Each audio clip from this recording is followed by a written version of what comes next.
Dan hal ini hanya bisa benar-benar kita ketahui dengan mengalaminya secara langsung.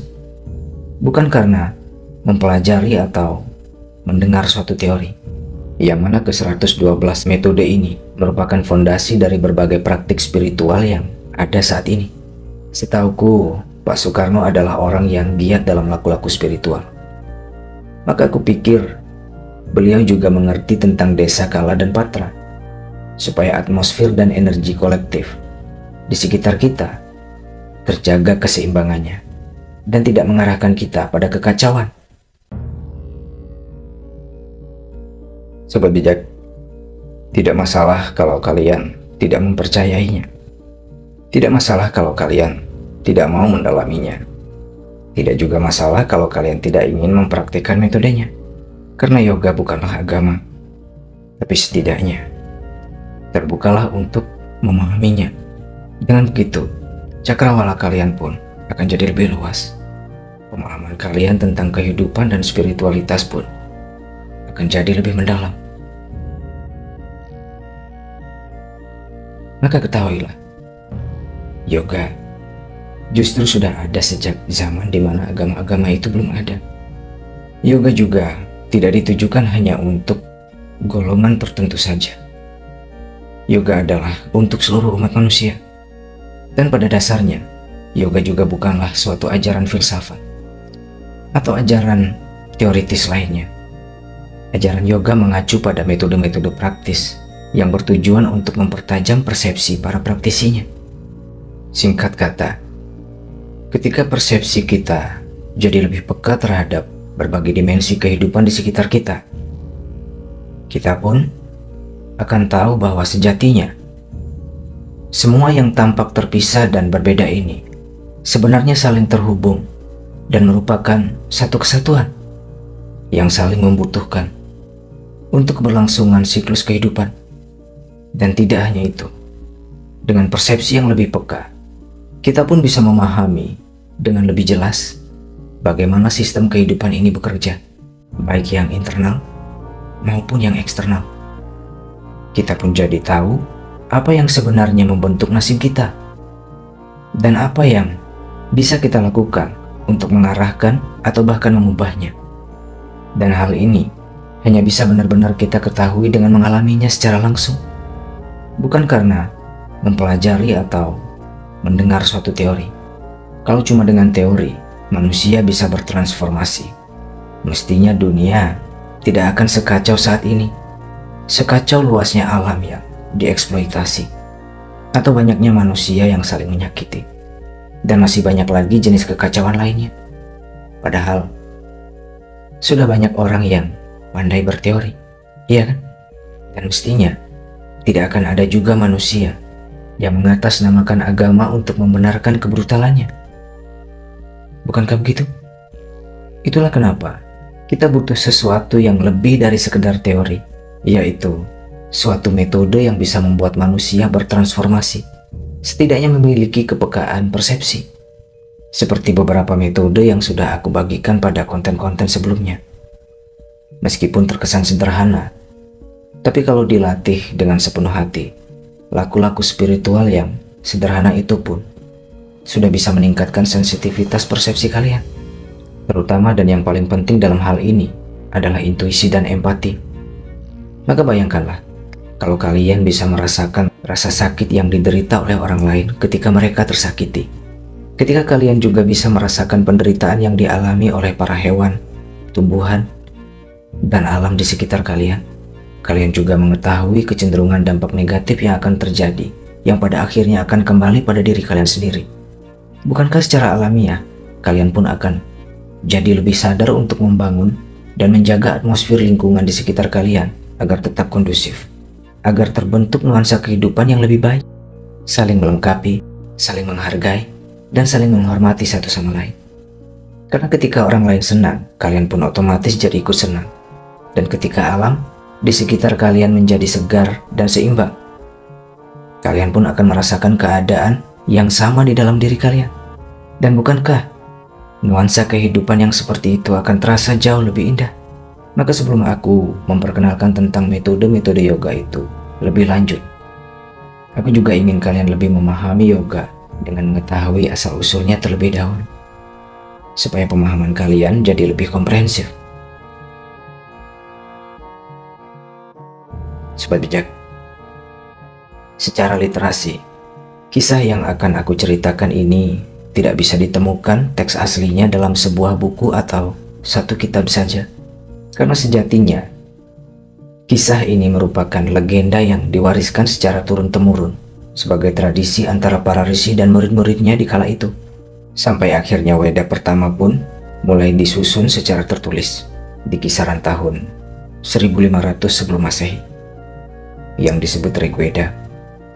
Di sanalah penggalan kisah ini mulai ditemukan, sedangkan penggalan kisah lainnya terdapat pada kitab-kitab Weda lain seperti Purana, Sutra, Tantra, dan agama, terutama yang mengacu pada aliran Siwa.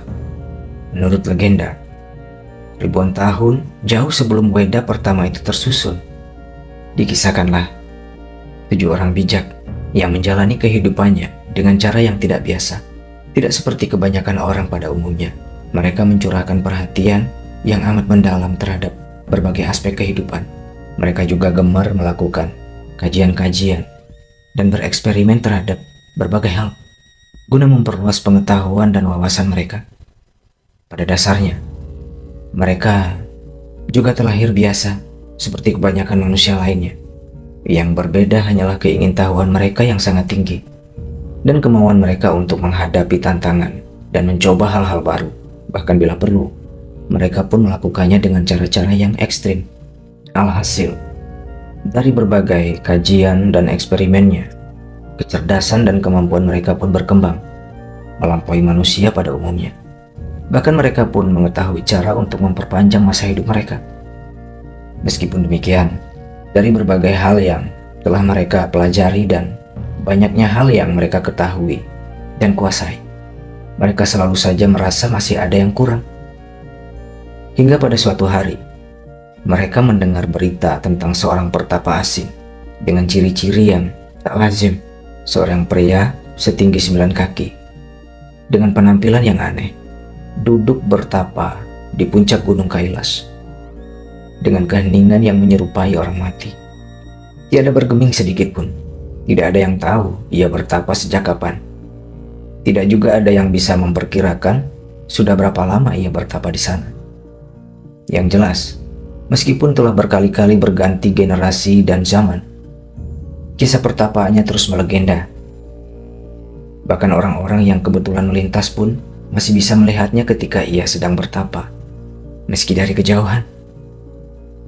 Mendengar legenda seorang pertapa yang sedemikian hebat, 7 orang bijak yang dijuluki Sapta Rishi itu pun menjadi amat terkesan dan penasaran.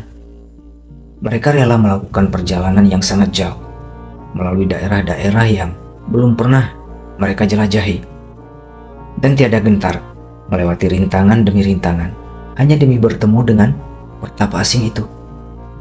Hingga sampailah mereka di sana, dan meskipun lelah, tapi mereka sangat gembira karena ternyata berita yang mereka terima itu benar adanya.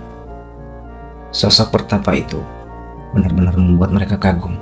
Auranya begitu cemerlang dengan warna yang tidak mereka temukan terpancar dari sehebat apapun orang yang pernah mereka jumpai sebelumnya.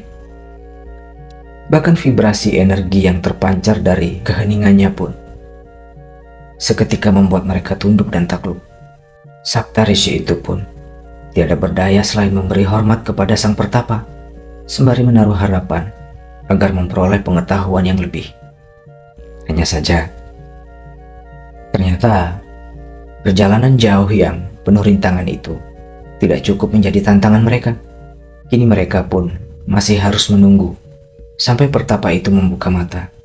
Tapi apalah daya, tahun demi tahun berlalu tanpa sedikit pun niat untuk mengusik pertapaannya.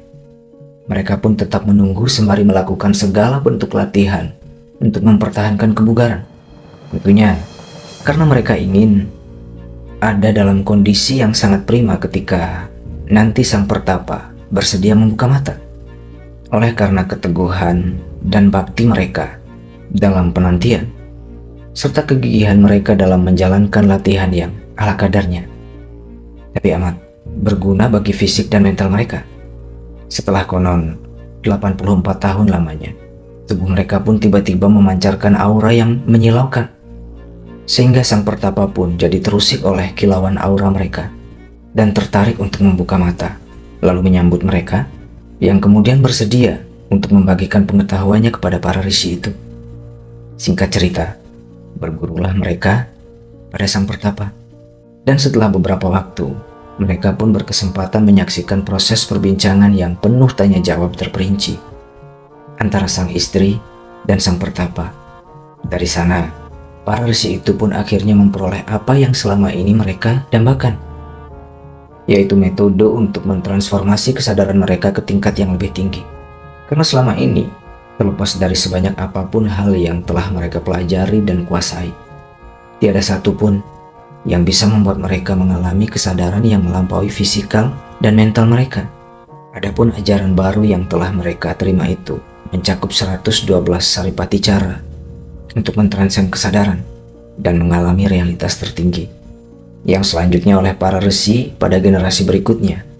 Pengetahuan itu dituangkan ke dalam sebuah kitab yang disebut Wijnana Bhairava Tantra, yang mana ke-112 metode ini merupakan fondasi dari berbagai praktik spiritual yang ada saat ini, yang memungkinkan para praktisinya untuk menemukan jalan mereka sendiri menuju kesehatan fisikal dan mental, mengalami kepekaan persepsi, mencapai kesadaran yang lebih tinggi, hingga memutus karmanya, lalu terbebas dari pengulangan siklus lahir, hidup, dan mati. Selain itu, para praktisinya pun bisa menyadari adanya hubungan dan kesatuan di antara segala eksistensi dalam semesta, yang menjadi dasar bagi terbentuk dan berlangsungnya siklus kehidupan yang berkesinambungan. Bahkan mereka pun bisa mengalami penyatuan kesadaran dengan realitas tertinggi. Karena itulah, ajaran ini disebut yoga, yang berarti penyatuan atau kesatuan. Sedangkan orang yang mengalami yoga itu disebut yogi. Sebab itulah, para resi pun menjuluki gurunya sebagai Adiyogi, yang berarti yogi pertama atau yogi yang utama. Ia pun dijuluki Adi Guru, karena dipandang sebagai guru yang paling utama. Selain itu, karena selama para resi itu berguru padanya, mereka pun seringkali menyaksikan para dewa datang silih berganti, memohon petunjuk dan pertolongan dari sang guru. Ia pun dikenal sebagai Mahadewa, yang bermakna dewanya para dewa. Dan dikenal juga ia sebagai Batara Guru, yang mana Batara berarti tuan, yang merujuk pada sosok luhur yang dijunjung tinggi dan dimuliakan. Sebenarnya masih banyak lagi julukan yang ia peroleh dari berbagai kiprahnya yang luar biasa dan mulia di seantero jagat raya. Namun ada satu kisah yang bisa menjelaskan tentang kebenaran yang lebih tinggi mengenai sang Adiyogi, yaitu kisah yang menceritakan tentang seorang resi agung yang bahkan dihormati oleh para dewa karena kebijaksanaan dan kemampuannya yang luar biasa. Ia bernama Narada, seorang resi yang suka mengembara ke berbagai lapisan alam semesta. Ia suka menguji atau menggoda keteguhan pertapaan dari para dewa ataupun manusia. Hingga suatu saat, ia mendapati seorang pertapa misterius yang sedang bermeditasi dan mencoba menguji kehebatan pertapanya itu dengan berbagai cara, dengan gangguan-gangguan yang bahkan para dewa pun tak akan sanggup menahannya. Dan meskipun alam sampai terguncang dibuatnya, tapi sedikit pun pertapa itu tiada bergeming dan tetap hening dalam samadinya. Singkat cerita, pada akhirnya sadarlah Narada bahwa ia bukanlah sekedar pertapa ataupun dewa, melainkan manifestasi dari kekosongan atau keheningan yang merupakan realitas mutlak yang tak terbatas, yang melampaui segala bentuk atribut dan terbebas dari segala kesan. Dan dalam bahasa Sanskerta, satu kata yang bisa mengejawantahkannya adalah Shiva. Sebuah kata yang bermakna ganda, bisa berarti yang bukan apa-apa, tapi bisa juga berarti yang melampaui segalanya. Dan dalam ajaran Weda, Shiva juga dikenal sebagai salah satu aspek dari Sang Pencipta. Sobat bijak, melalui cerpen ini, kita kini tahu bahwa Adiyogi, Mahadewa, Batara Guru, dan Shiva adalah satu sosok yang sama, yang merupakan salah satu manifestasi dari realitas tertinggi. Dan sekarang, kita kembali dulu pada Kisah Sang Resi dengan Adiyogi, di mana setelah para resi itu menguasai ajaran dari sang guru, mereka pun diberi kebebasan untuk mengembangkan ajaran itu dan menyebarkannya ke seluruh penjuru dunia. Sehingga bergeraklah mereka menjalankan titah dari sang guru dengan pengetahuan mendalam yang telah dimiliki. Mereka pun menyebarkan ajaran yoga dengan berimprovisasi dan menyesuaikannya dengan adat istiadat dan kebudayaan setempat agar lebih mudah dipahami, diterima, dan diterapkan oleh masyarakat di sana. Mengingat salah satu aspek penting yang perlu diperhatikan dalam mendukung praktik yoga adalah desa, kala, dan patra. Yang mana desa berarti wilayah, kala berarti waktu, dan patra berarti keadaan. Lebih-lebih, karena kepekaan persepsinya, para yogi juga menyadari bahwa pada suatu tempat, waktu, dan keadaan yang berbeda, terjadi gejolak energi yang berbeda pula, yang berpengaruh pada atmosfer termasuk orang-orang yang tinggal di dalamnya. Maka tentu membutuhkan cara atau metode yang berbeda pula, supaya praktik yoga itu bisa berhasil optimal dan tetap relevan di setiap zaman. Dan bukan hanya terbatas pada ajaran spiritual saja, dengan kecerdasan yang di atas rata-rata yang mereka capai karena menekuni praktik-praktik yoga. Para resi itu pun punya keahlian untuk melakukan berbagai eksperimen hingga menghasilkan temuan-temuan yang sangat bermanfaat untuk orang banyak. Ada yang punya kemampuan pengobatan, ada yang punya kemampuan sastra, seni, arsitektur, geometri, astrologi, dan sebagainya. Yang jelas, dimanapun para resi sekaligus yogi itu berada, mereka pasti meninggalkan jejak ajaran dan karya yang berkesan dan bermanfaat bagi masyarakat setempat. Tapi terlepas dari dimanapun ajaran itu disebarkan, dan penyesuaian apapun yang dilakukan untuk menyatukan ajaran yoga itu terhadap kebudayaan tertentu, simbol paling dasar dan paling umum yang digunakan sebagai bentuk penghadiran dan penghormatan terhadap sang guru adalah lingga yoni, yang merupakan simbol penyatuan antara Shiva dan Sakti, yang bermanifestasi sebagai sosok Adiyogi dan sang istri yang dikenal dengan nama Parvati. Lingga mengejawantahkan Shiva yang umumnya berbentuk tiang bulat lonjong yang melambangkan maskulinitas sebagai penghasil sekaligus penanam benih atau aspek generatif dalam penciptaan. Sedangkan yoni merupakan pengejawantahan Sakti sebagai pasangan Shiva. Biasanya yoni ini berupa alas cekung sebagai tatakan lingga yang melambangkan femininitas sebagai wadah pengolah benih atau aspek kreatif dalam penciptaan. Serta darinya lah segala ciptaan itu terlahirkan. Maka ketika digabungkan, lingga dan yoni jadi melambangkan penyatuan dualitas antara maskulin dan feminin yang menjadi cikal bakal penciptaan. Mereka melambangkan keseimbangan alam semesta serta peran pentingnya dalam siklus kehidupan. Yang oleh para yogi, lingga yoni itu bukan saja sekedar dijadikan sebagai media penghadiran atau penghormatan. Lebih dari itu, lingga yoni juga merupakan pemancar energi ilahi yang berfungsi untuk menjaga kestabilan atmosfer pada wilayah itu dalam radius tertentu, yang juga bisa berpengaruh terhadap kestabilan mental masyarakat di sekitarnya. Di samping itu, ada juga yang didesain dan diinisiasi dengan tujuan tambahan seperti yang mengacu pada kesehatan dan kesejahteraan. Sobat bijak, aku membagikan kisah ini hanya untuk referensi, untuk menambah wawasan, bukan untuk mengkompetisikannya dengan ajaran dan kepercayaan apapun. Aku cuma berharap kalian bisa terbuka, sebagaimana selama ini aku pun terbuka untuk mendalami spiritualitas dari berbagai ajaran dan agama, sehingga aku menemukan adanya kesamaan dan kesatuan dalam berbagai ajaran itu. Yang membuatnya berbeda hanyalah bahasa dan caranya, yang tentu disesuaikan dengan desa, kala, dan patra, mengingat gejolak energi di dalamnya yang berbeda dan berpengaruh terhadap kondusivitas atmosfer di sekitarnya. Maka metode yang diperlukan untuk menjaga stabilitas energinya pun perlu disesuaikan. Karena itulah, umat Hindu di Nusantara menerapkan cara yang berbeda dengan umat Hindu yang ada di India.